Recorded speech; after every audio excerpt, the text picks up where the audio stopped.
La Iglesia de Cristo no es lo que ves. Invisibles, por Fabián Liendo.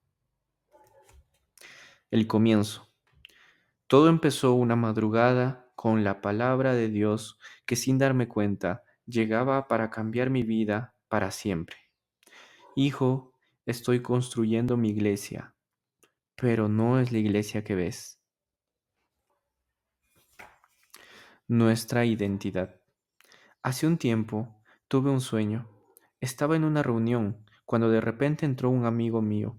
Lo miré y pude ver un gesto de desesperación en su rostro. Fabián, apúrate. Tu hijo tuvo un accidente, me dijo. Mi reacción instantánea fue empezar a correr en un estado emocional como el de quien acusa un violento golpe, luego del cual, a pesar de no perder la conciencia, los pensamientos se agitaban y se entrelazaban. ¿Dónde está mi hijo? ¿Qué va a ser de mí si a él le pasa algo? Señor, tú que estás con él, abrázalo. Señor, sé que no es mío sino tuyo. Esto es inmenso para mi vida, pero no se haga mi voluntad sino la tuya. Mientras aún intentaba acomodar mi corazón a la soberanía y el amor de Dios, llegué al lugar del accidente y observé los cuerpos de los amigos de mi hijo desparramados por la calle y el auto dado vuelta. En medio de toda la situación, por la ropa y la silueta, distinguí a mi hijo. Me precipité hacia él y mientras lo abrazaba comencé a orar, clamando a Dios por su vida. De pronto, él abrió sus ojos. En medio de las lágrimas le pregunté, Hijo, ¿por qué subiste a ese auto? Él me respondió, porque me dijeron que si no subía era un cobarde. Cuando escuché esa respuesta en mi sueño, descendió sobre mí una clara visión de mi vida y de la iglesia de Cristo que me hizo temblar. Entonces le dije, Hijo, jamás permitas que nadie te diga quién debes ser. Tú eres hijo del Rey de Reyes y Señor de Señores. Esa es tu identidad, tu única identidad.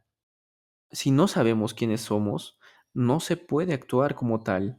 No podemos actuar como verdaderos hijos de Dios. Es un problema de identidad. Actualmente, una gran parte de la iglesia está atravesando una crisis profunda de identidad. El analfabetismo bíblico reinante hace de la iglesia un lugar propicio para que cualquier persona que se sienta fracasado o frustrado en la vida pueda hacer carrera en ella. La gente es conducida a cualquier lugar y circunstancia con tal de que ésta alimente sus deseos de una vida mejor. Las personas buscan a sí mismas y desean lo mismo que deseaban cuando estaban en el mundo, como si solo cambiaran de servidor y ahora fuera Dios quien debe concretarles lo que no pudieron lograr por sí mismas en el mundo. Cada vez que miro hacia la cruz, siento vergüenza de ver en qué nos hemos convertido, en qué momento olvidamos o decidimos ignorar el hecho de que Dios no viene a restaurar nuestras vidas, sino a hacer todas las cosas nuevas. Que si no hay arrepentimiento, no hay salvación, que si no muero, no hay nuevo nacimiento, y si no hay nuevo nacimiento, ¿no puedo ver el reino de Dios? ¿Qué tipo de fe estamos practicando? Los hijos de Dios deberían practicar una fe que nos ponga a nosotros al servicio de Dios y no a Dios a nuestro servicio. Él vino a establecer un reino. Sin embargo, existe un modelo de iglesia que está construyendo su base sobre los deseos del corazón de las personas. Sean estas los pastores o líderes, o sobre la base de las demandas de sus miembros, siendo esto el motivo por el cual van a Dios, o peor, la iglesia. Debemos volver a la iglesia de Dios. Es una visible contradicción construir la iglesia como a nosotros nos gusta en lugar de hacerla como a Dios le gusta, esencialmente porque le pertenece a Él, y es precisamente Él quien debe quedar satisfecho con ella, y como consecuencia o añadidura de un Dios que nos ama como nadie puede amarnos, desciende su eterna bendición. Tengamos en cuenta que si la iglesia es de Dios y Cristo es la cabeza, el único que dice en la iglesia es el Señor. Parece mentira que alguna parte de la iglesia piense que la Biblia no es aplicable en su totalidad, como si Dios exagerara o no supiera en realidad lo que nos está pidiendo. Recuerdo muchas veces estar en la presencia de Dios con angustia, pensando, no puede ser. Si esto fuera así, el primer impostor sería Dios, y si el Evangelio no se puede vivir, todo es una mentira.